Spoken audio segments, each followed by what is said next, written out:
Okay, so today I'll be talking to a fourth grade class on how to throw a frisbee with accuracy, as we are in PE. Um, so the main question that I want to present to the class as we move into critical thinking is, what does my body need to be doing in order for this frisbee to get to my partner or target with accuracy? Um, so, some things that are different or assumptions that could be made are, I'm going to throw this object from here to there. So, it doesn't really matter how I grab it, but I throw it overhand. And obviously, that's an assumption that doesn't generally work, especially when we're talking about throwing with the backhand motion and actually getting a frisbee to fly correctly. The other assumption that can be made about this is that this object is going to fly straight. And with frisbees, they spin side to side rather than a ball will spin forward to backward. And that causes, and with the way that this is shaped, it causes the object to curve away from the spin. So a right-handed thrower, the frisbee is naturally going to want to end from right to left. A left-handed thrower is going to naturally end from left to right, just because that's how a disc spins, and it's going to go the opposite way to whichever hand you're throwing with. So the method that I'm going to want to present to the students and go through myself is the think aloud method. And so everything that I do, I'm going to say. I'm going to go through it no matter how easy it is, no matter how simple you think it is. I want you to talk through it. So, unlike throwing a ball, my body needs to be positioned opposite than what you may think. When I throw a ball, I step forward with the opposite foot, my left foot, as I'm throwing with my right hand. And I push off that same foot as my throwing hand. With a frisbee, as we're talking about the backhand motion, I'm actually leading with the same foot as my throwing arm. So I'm a right-handed person. I want my right foot to be closer to my target and my left foot to be positioned behind my target, okay? So now that we kind of have that cleared up, I'm going to go through it. So the first thing that I'm thinking, I'm throwing a frisbee, not a ball. So my right foot, as I'm right-handed, my throwing hand and throwing foot, essentially, need to be closer to my target, okay? So there we go. I got it closer to my target. My target is straight at you. We got it there, okay? Throwing a frisbee is all about lines, making straight lines, making it as easy as possible. So I need to make a straight line with, first, my feet. My right foot's already closer to the target. I'm going to make a straight line from my left foot to my right foot to my target, okay? I shouldn't have any crooked lines. It should be one straight line, okay? Along with that, my shoulders need to be above my feet.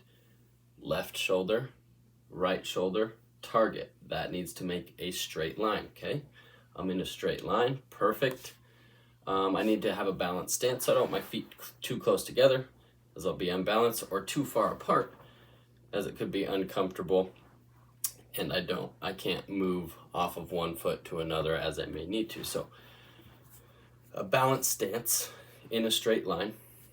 The frisbee, okay, unlike a ball, the angle matters, okay? So it needs to remain as flat to the ground as possible. Even as I move it, it still needs to remain flat. As I grip the frisbee, I need to have my fingers placed flat on it with my pointer finger on the rim here, my thumb on the top of it, and these fingers and my thumb are just pressing ever so slightly together to hold the Frisbee, and this finger is just to balance it on those fingers. As I reach back, I'm still on the line. I'm going to keep the Frisbee flat.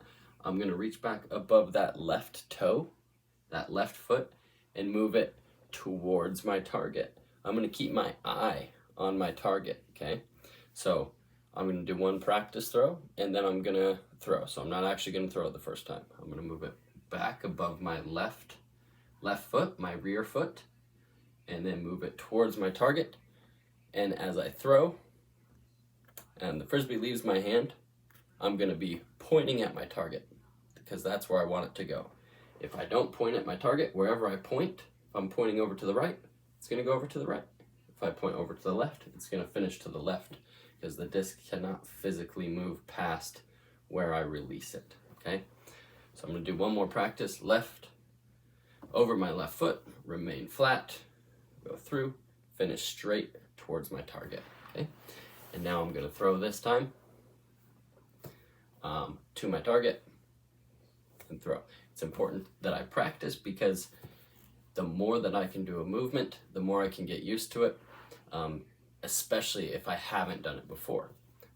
If I have done it before, it's a very simple movement, but still important to talk out each movement and what you're doing, because that connects our brain with our body and helps us remember and become more familiar with these activities.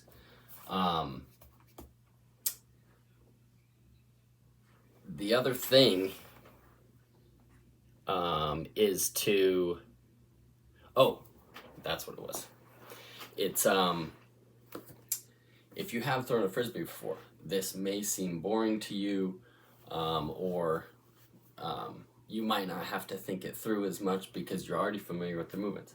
I still want you to go through and talk out each of these movements to you. Even if you've learned it slightly different in the past, I want you to do it the way that I'm instructing here to see if it's more comfortable and more efficient, because what I'm trying to teach you is truly the most efficient way to throw a Frisbee with accuracy, okay?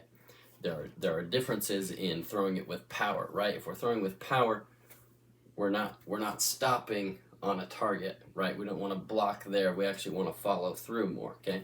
But with accuracy, we're pointing towards our target. So still talk everything out. Talk through what you're doing with your feet, where you're positioning your shoulders, where I'm following through, what angle I need to keep the Frisbee on.